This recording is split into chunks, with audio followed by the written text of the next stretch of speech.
a recent summer morning in Northern Virginia, about 100 really fit 20-somethings in camouflaged uniforms marched onto a large asphalt parade field. Company C is commanded by Benedict Gonzalez. They were elated after 10 weeks of tough physical and mental screening to have been selected as officers in the United States Marine Corps. Among their ranks, Joseph Rocha, who many would have imagined the last person who'd want to be part of that formation. Rocha was 18 in 2005 when he joined the Navy's K-9 unit in Bahrain. Joseph is gay, but as was required of the Don't Ask, Don't Tell policy back then, tried hard to hide the fact. Because he wasn't out carousing with women, though, he later told CNN's Carol Costello he was among a number of sailors brutally hazed by the chief petty officer who led his military dog handling unit. I was ordered to get on my knees, pretend to have oral sex with another service member. I was instructed as to how to be more queenie, more queer, more homosexual, more believable. And who was instructing you to do these things? My chief. After all that, the Navy offered Joseph a chance to attend the Naval Academy, but he chose to leave the service. I felt like I had a lot more to lose as a closeted officer than I would if I just stepped out at that time, which at that point I was very proud of my career. Under Don't Ask, Don't Tell, I didn't have a future. It really wasn't a matter of if I would be found out, it was a matter of when and how much that would hurt myself and my partner and my family. 3 years ago, on September 20th, 2011, the U.S. military did away with Don't Ask, Don't Tell and began allowing gay men and lesbians to serve openly in the armed forces. And Joseph Rocha, who had finished college and started law school, came back. Earned an education and hoped that I could come back and without skipping much of a beat, which was a huge blessing that it ultimately turned out just like that. When now Marine Corps Second Lieutenant Rocha completes his law degree, he'll serve as a military attorney. It's that difficult path that gives all of this so much value. I want to dedicate myself to the integrity of the Marine Corps and to protecting the sons and daughters of America through being a JAG officer. And there's nothing more powerful than empathy, having gone through it yourself. You know, sympathy can only go so far. In the 3 years since repeal of Don't Ask, Don't Tell, a lot's changed, a good deal of it substantive and some symbolic. This was the crowd, for instance, at this year's Capitol Pride Parade, where for the first time ever, a Defense Department-approved color guard marched in the event, celebrating D.C.'s LGBT community. The obvious signs that things are changing for the better, yeah. It's a wonderful statement on part of the Department of Defense and the administration. Parade organizer Bernie D'Elia. That this celebration of diversity and inclusivity has now got an official representative from the U.S. military. The story of the military's acceptance of openly serving gays and lesbians, though, is still one of transition. It's basically been 3 years of silence, which is a good thing. I have gone from being secret to being completely authentic in a short 3-year period. Within my unit, there's actually an openly gay man. He's very open about it, and we do accept him for who he is. The career field that I'm in, we don't typically interact with openly homosexual individuals. The process itself, I don't think would be a big deal as long as people maintain professional abilities, but, you know. An infantryman isn't going to come out and say, like, I'm gay. Just not accepted. It's allowed, but it's one of those things that you don't just come out and say. The highest-ranking openly gay person in the U.S. Armed Forces serves in our area. Brigadier General Tammy Smith, and I'm the Deputy Chief of Staff for the Army Reserve. General Smith was promoted to her present rank 11 months after the repeal of Don't Ask, Don't Tell. For me personally, I had to overcome that 25 years of having my institution suggest that there was something wrong with me.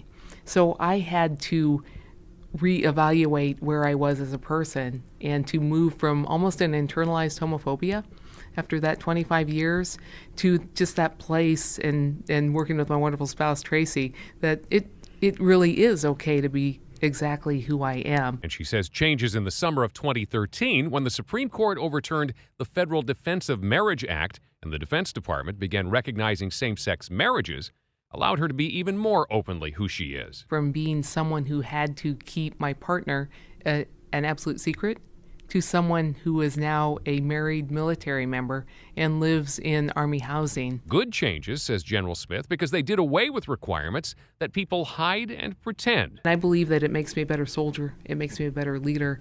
It makes me interact with individuals in a much more candid way, and I think that that is good for the military. In the lead up to the Don't Ask, Don't Tell repeal 3 years ago, a lot of people, many of them with years of military experience, suggested the policy shift would be bad for military preparedness. About 1,000 retired generals and admirals had signed a statement before Don't Ask, Don't Tell repeal, claiming that if the military repealed the policy, then the all-volunteer force would fall apart, literally, and that was their wording. Aaron Belkin, a professor at San Francisco State University, is executive director of the Palm Center, whose studies of integration issues during and after Don't Ask, Don't Tell indicated a much different outcome. When women were allowed into the military on an equal basis, or a somewhat equal basis with men, and when people of color were allowed into the military, there were a lot of hiccups along the way to full integration, and the research was very clear that that would not be the case with gays and lesbians, and so it really is not a surprise that repeal was a non-event. Belkin says Palm Center researchers have seen no indication that allowing open service has kept people from joining or staying in the armed forces. There was no decrease in either retention or recruitment after the repeal of Don't Ask, Don't Tell. They even got in touch with a significant number of those generals and admirals who'd gone on record against the repeal. Contacted about 500 of them and asked them if they had found any evidence that their prediction had come true.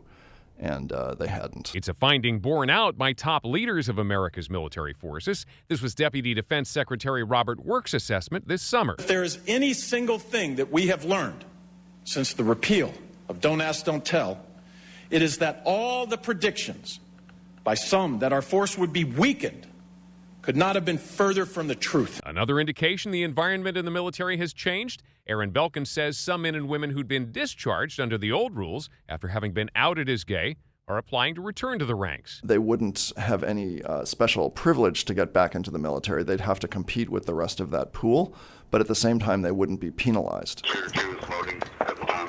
And while those returning gay and lesbian service members will find their experience a lot different than it was before, there are still some administrative snags making some aspects of their service almost equal. One, problems with the status of forces agreements between the U.S. and governments of countries where the military has bases abroad.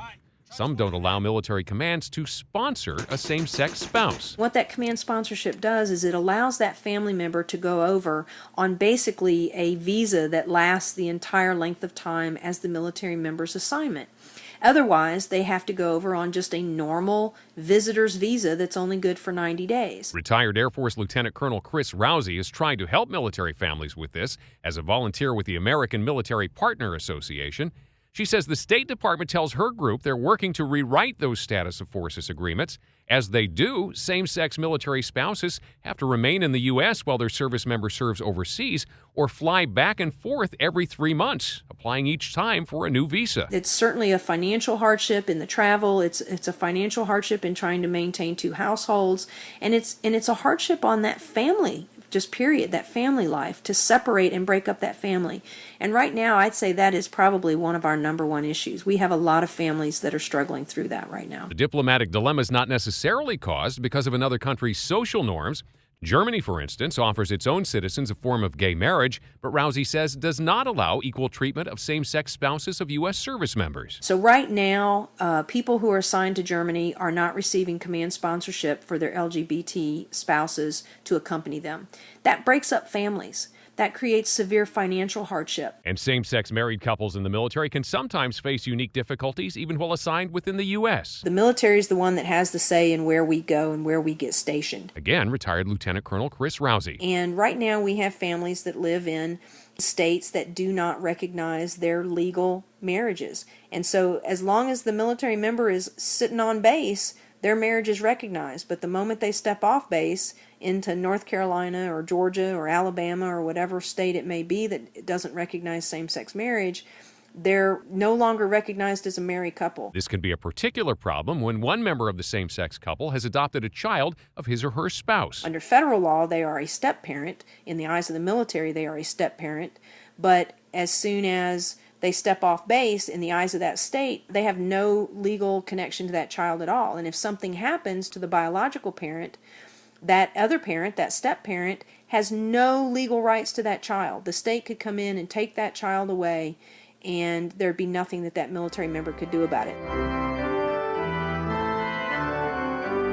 repeal of Don't Ask, Don't Tell revealed some rifts between top military leaders and some religious denominations that provide men and women to serve as armed forces chaplains. The primary casualty, if I may use that military term, has been the marriage enrichment programs. Retired Army Colonel Ron Cruz is executive director of the group Chaplain Alliance for Religious Liberty, which supports chaplains following the teachings of the religious groups that endorsed them for the chaplaincy. Most of those from evangelical perspectives told their chaplains that they would not be able to do marriage enrichment retreats, workshops, pre-marriage counseling, marriage counseling to same-sex couples because that was a violation of a basic faith tenet. Cruz says a practical outcome has been that if a same-sex couple signs up for his or her unit's couples counseling retreat, and the chaplain scheduled to coordinate the activity does not counsel same-sex couples, the events are sometimes called off entirely. Current guidance is that chaplains, if their sponsoring faith does not allow them to minister, they are supposed to find a chaplain who can. Again, Chris Rousey of the American Military Partner Association. That's been hit or miss, according to our members. We have members who have tried and who have been unsuccessful in getting ministerial services. Ron Cruz says it's a matter of spiritual belief and numbers. The overwhelming majority of chaplains come from those faith traditions who still hold marriage as the union of one man and one woman. And that means the pool of chaplains who are able to provide those resources to same-sex couples is very small. On some installations, even large installations, there may be one chaplain out of 100 chaplains assigned to an installation who comes from a faith background who could do marriage retreats for same-sex couples. Counseling, both Cruz and Rousey agree, is important to a military family's ability to deal with problems that can grow from frequent deployments and combat stress. The push and pull between endorsing denominations and a sense of military duty has been tough for some chaplains. One chaplain told me of a senior colleague pushed into retirement by his endorsing religious group after he'd attended, though not officiated at, a chapel ceremony blessing the marriage of two same-sex service members. And Ron Cruz says chaplains who follow their faith when it differs from the military's new views on same-sex relationships worry their performance evaluations will suffer. Like a chaplain, he says, recently preaching at a service in Afghanistan. One of the epistles dealt with end times, and one of the results is end time is an increase in homosexuality. It's mentioned in Scripture, and that just happened to be in that text that he was preaching from. One of the people listening to that got upset and went to the equal opportunity officer, who went to the commander. Commander brought the chaplain in and said, listen, this is not good for our unit. It's ultimately the commander's religious program. It's not the chaplain's, it's the commander's. And the chaplain is there to fulfill that piece of the command responsibility. And when he says, I can't do it, then how does that commander look at the chaplain? Is he no longer a team player? Is he seen as one more problem that the commander's going to have to deal with? Though he says he hopes they're never forced to have to pick one over the other, Cruz tells the chaplains he endorses their faith trumps the Department of Defense. We serve God, and GOD is bigger than DOD. So, 3 years after repeal of Don't Ask, Don't Tell, gay military people no longer face being kicked out of the service for being open about who they are. The military gets the value of their intellect and effort, and some researchers suggest straight service members are better off too. They point to a problem evidenced during the Don't Ask, Don't Tell era of women being sexually assaulted, then not reporting the crimes because their attackers threatened to tell commanders the women were lesbians, which would have led to their being kicked out of the military. Aaron Belkin of the Palm Center has his sights now set on getting the military to allow transgender service members to serve openly. There's a separate policy that bans transgender military service, and that policy was left on the books. Defense leaders justify keeping that regulation in place by saying it would be too expensive and complex for the military medical system to provide care to transgender service members.